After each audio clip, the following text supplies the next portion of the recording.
Hi friends, ఈరోజు నుండి వారాహీదేవి నవరాత్రులు ప్రారంభమైనాయండి.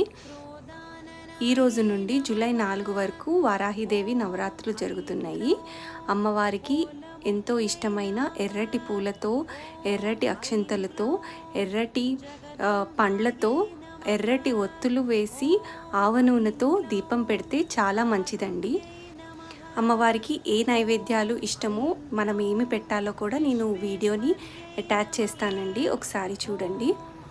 ఏదైనా దీర్ఘకాలికంగా బాధపడుతుంటే అమ్మవారిని ఈ 9 రోజులు నియమనిష్టలతో పూజ చేస్తే వెంటనే మనకి సమాధానం ఇస్తుందండి.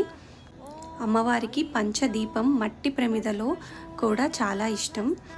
ప్రతిరోజు తాంబూలం, కొబ్బరికాయ నైవేద్యం అన్నీ పెట్టి అమ్మవారిని పూజించాలి. వడపప్పు, పానకం కూడా కంపల్సరీగా పెట్టాలి. ఇంకా వీడియోస్ కోసం నా ఛానల్ని సబ్స్క్రైబ్